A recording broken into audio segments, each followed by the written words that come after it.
የWHO የቅርብ ጥናቶች እንደሚያሳዩት ከሆነ በፈረንጆቹ 2035 የዓለም 50% የሚሆነው ህዝብ ለከፍተኛ ውፍረት ተጋላጭ ነው። በ2025 የተደረገ የኤምአርአይ ቤዝድ ጥናት እንደሚያሳየው ከሆነ 10% ቦርጭን መቀነስ የወደፊት የስኳር በሽታ አደጋን በ28% ሊቀንስ እንደሚችል ያሳያል። በዕለት ተዕለት ህይወታችን በማህበራዊ፣ በኢኮኖሚያዊ፣ በፖለቲካዊ እንዲሁም በስነ ልቦናዊ ችግሮቻችን ከፍተኛ ጭንቀት ውስጥ በምንገባበት ጊዜ ላላስፈላጊ ከፍተኛ ውፍረት እንደምንጋለጥ ምን ያህል ያውቃሉ? ቀጭን የሚባሉ ሰዎች እንኳን በውስጣቸው አደገኛ ስብ ሊኖራቸው ይችላል። ያም የተለያዩ የጉበትና የአንጀት በሽታዎች ሲከፋም ካንሰር ሊያስከትል እንደሚችል ምን ያህል ያውቃሉ? ሰላም ጤና ይስጥልኝ ውድ የሳሌም ኬር ዩቲዩብ ቻናል ቤተሰቦች፣ በዛሬው የክፍል 4 ቆይታችን ቦርጭን በሳይንሳዊ መንገድ እንዴት ማጥፋት እንደምንችልና ስለ አደገኛ ስብ አይነቶችና መፍትሄዎች በዝርዝርና በስፋት የምናይ ይሆናል። አብራችሁን ቆዩ። የሳሌም ኬር አዲስ የጤና ቻናል እንደመሆኑ ለማህበረሰቡ ይጠቅማሉ ያላቸውን ጤና ነክ ጉዳዮች ግንዛቤ ለመፍጠር የመጣ ቻናል ነው። ይህን ቻናል ለምትወዷቸው ሼር በማድረግ እንዲሁም ለቻናሉ አዲስ የሆናችሁ ሰብስክራይብ በማድረግ አብሮነታችሁን አሳዩ።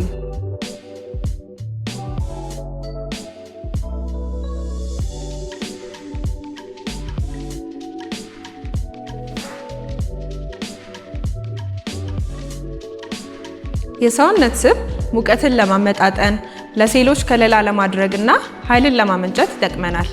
በዋናነት 3 የስብ አይነቶች አሉን። የመጀመሪያው ሰብኩታኒየስ ፋት ይባላል። ከቆዳ ስር ነው የሚገኘው። ሙቀትን ለማመጣጠን ይረዳናል። ሁለተኛውና አደገኛው ቪሰራል ፋት ይባላል። የውስጠኛው የሆዳችን ክፍል ላይ ይገኛል። አደገኛ የሆነበት ምክንያት ከሰውነታችን መርዛማ ኬሚካሎችን ለማራቅ በውስጡ ስብን ያጠራቅማል። ሶስተኛው ብራውን ፋት ይባላል። ሴሎች ውስጥ ይገኛል። ዋነኛ ጥቅሙ ሙቀትን ማመንጨት ነው።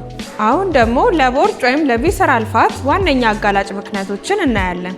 የመጀመሪያው በዕለት ተዕለት አመጋገባችን ውስጥ ካርቦሃይድሬትን ብቻ የምናዘወትር ከሆነ ሌሎች ጠቃሚ ንጥረ ነገሮችን እንደ ፕሮቲን፣ ቫይታሚን፣ ሚኒራሎች በማናካትትበት ጊዜ በሰውነታችን ውስጥ የግሉኮስ መጠን በእጥፍ እንዲመረት ትልቅ ምክንያት ይሆናል። ያ ግሉኮስ ሰውነታችን ከሚፈልገው በላይ ስለሆነ በቀጥታ ወደ ስብ ይቀየርና የውስጥ የሆዳችን ክፍሎች ላይ እንዲከማች ያደርጋል። ያም በሰውነታችን የተለያዩ ክፍሎች ላይ ከፍተኛ የስብ ክምችት እንዲኖርና ሆድ አካባቢ ቦርጭ እንዲጨምር ያደርጋል። ሁለተኛው የፍሩክቶስ መጠናቸው ከፍተኛ የሆኑ በፋብሪካ የተቀነባበሩ ጤናማ ያልሆነ ስኳር ያላቸውን ምግቦች፣ መጠጦች በምንጠቀምበት ጊዜ በሰውነታችን ውስጥ ከፍተኛ የስብ ክምችት እንዲኖር ያደርጋል። ያም በዋናነት ፍሩክቶስ ከፕሮቲንና ከካርቦሃይድሬት በተለየ መልኩ ስራውን የሚጀምረው ጉበት ላይ ነው። ስለዚህ ጉበት ላይ የስብ መጠራቀም እንዲኖር ያደርጋል። ሶስተኛው የተለያዩ ማህበራዊ፣ ኢኮኖሚያዊ፣ ፖለቲካዊ፣ ስነ ልቦናዊ ችግሮቻችን ከፍተኛ ጭንቀት በሚፈጥሩብን ጊዜ በሰውነታችን ውስጥ ኮርቲሶል የሚባለው ሆርሞን በእጥፍ እንዲጨምር ያደርጋል። ያም በሚሆንበት ጊዜ ሰውነታችን ለአደጋ ጊዜ የሚያጠራቅመው ግሉኮስ በደም ውስጥ ይለቃል። ያም ከፍተኛ የስብ ክምችት እንዲኖር ያደርጋል። የረሃብ ስሜት እንዲጨምር ያደርጋል። ያም ከልክ ያለፈ እንድንመገብ ትልቅ ምክንያት ይሆናል። አራተኛው በሆርሞን መዛባት ምክንያት ቦርጭ ሊከሰት ይችላል። ረሃብንና ጥጋብን የሚቆጣጠሩ ሆርሞኖች አሉ። ግሬሊን የሚባለው ሆርሞን ረሃብን ለመቆጣጠር ይጠቅመናል። ግሬሊን ሆርሞን በሰውነታችን ውስጥ በእጥፍ ሲመረት የረሃብ ስሜት ከልክ ያለፈ እንዲጨምርና አሁንም የመራብ ስሜት እንዲኖረን ያደርጋል። ሁለተኛው ሌፕቲን ወይም የጥጋብ ሆርሞን እንለዋለን። ሰውነታችን በቂ ምግብ ከተመገበ በኋላ አሁን በቅቶሃል የሚለውን ምላሽ ከአንጎላችን የሚቀበል ሆርሞን ነው። ይህም ሆርሞን በሚቀንስበት ጊዜ በልተንም ያለመጥገብ ስሜት እንዲኖረን ያደርጋል። ሌላኛው ደግሞ የታይሮይድ ሆርሞን መዛባት በሚኖረን ጊዜ የታይሮይድ ሆርሞን በሰውነታችን ውስጥ ሲቀንስ ሜታቦሊዝምን አፌክት ያደርጋል። ያም የምግብ ፍላጎትን እንዲጨምር ያደርጋል። እንበላለን ግን ምንም አይነት የጥጋብ ስሜት አይኖረንም። በተጨማሪም የስብ ክምችትን ያበረታታል።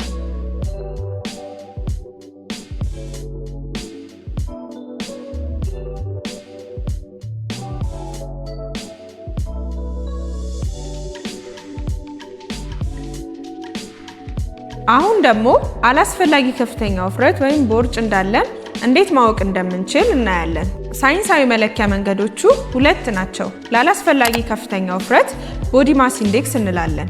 ክብደታችን ሲካፈል ለቁመታችን ስኩዌር በአጠቃላይ ከ30 ኪሎ ግራም ፐር ሜትር ስኩዌር በታች ቢሆን ይመከራል። ከ30 በላይ በሚሆንበት ጊዜ አላስፈላጊ ከፍተኛ ውፍረት እንላለን። ለሴቶች ከ25 በታች ቢሆን ይመከራል። ሁለተኛው ለከፍተኛ ቦርጭ መለኪያ መንገዳችን የወገብ ልኬት ወይም ዌስት ሰርከምፍረንስ ይባላል። ለወንዶች ከ102 ሴንቲሜትር በላይ በሚሆንበት ጊዜ፣ ለሴቶች ደግሞ ከ88 ሴንቲሜትር በላይ በሚሆንበት ጊዜ ከፍተኛ ቦርጭ እንላለን። አሁን ደግሞ ቦርጭን ወይም አላስፈላጊ ከፍተኛ ውፍረትን በሳይንሳዊ መንገድ እንዴት ማጥፋትና መከላከል እንደምንችል እናያለን። የመጀመሪያው አመጋገብን ማስተካከል ነው። ይህንንም ስንል በዕለት ተዕለት የምግብ ሜኗችን ላይ የተለያዩ ኮንተንት ያላቸውን ምግቦች ለምሳሌ እንደ ፕሮቲን፣ ካርቦሃይድሬት፣ ሚኒራል፣ ቪታሚን ሁሉንም ያካተቱ ምግቦች ብንመገብ ይመከራል። በተለየ መልኩ ደግሞ በቀን 2 መመገብ፣ ጠዋት ላይ ቁርስን ማዘግየት፣ ቁርስን ስናዘገይ ደግሞ የፕሮቲን መጠናቸው ከፍተኛ የሆኑ ምግቦችን ለምሳሌ እንደ እንቁላል፣ ስጋ፣ የጾም ወቅት ከሆነ ደግሞ አተር፣ ምስር እንዲሁም የሱፍ ፍትፍት ብንበላ ይመከራል። ያም የረሃብ ስሜት እንዲቀንስና የጥጋብ ስሜት እንዲጨምር ያደርጋል። በከሰዓቱ አመጋገባችን ደግሞ ጤናማ የሆኑ የተፈጥሮ ቅባቶችን ብንመገብ ይመከራል። ለምሳሌ እንደ ኦሊቭ ኦይል፣ አቮካዶ፣ ብሮኮሊ፣ የአበባ ጎመን፣ ካሮት ያሉ ምግቦችን ከአትክልትና ፍራፍሬዎች ጋር አዋህደን ብንመገብ ይመከራል። እነዚህን በምንመገብበት ጊዜ የረሃብ ስሜት እንዲቀንስና በሰውነታችን ውስጥ የስብ ክምችት እንዲቀንስ ያደርጋል። ሁለተኛው መንገድ ጭንቀትን መቀነስ ነው። መደበኛ የአካል ብቃት እንቅስቃሴ ማድረግ፣ መንፈሳዊ ቦታዎች ማዘውተር፣ ሆቢያችን ላይ ማተኮር፣ ጤናማ የሆነ መደበኛ እንቅልፍ መተኛት። በተለየ መልኩ ቻይኖች አላስፈላጊ ከፍተኛ ውፍረትን ለመቀነስ የሚጠቀሙት ባህላዊ መንገድ ጠዋት ከእንቅልፍ እንደተነሱ ለብ ያለ ውሃ መጠጣት።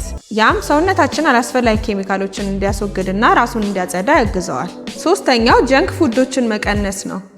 ይህም ማለት ከልክ ያለፈ የተጠበሱና የተቀቀሉ ምግቦችን መቀነስ፣ የፍሩክቶስ መጠናቸው ከፍተኛ የሆኑ በፋብሪካ የተቀነባበሩ ምግቦችንና መጠጦችን መቀነስ፣ ስኳርን መቀነስ።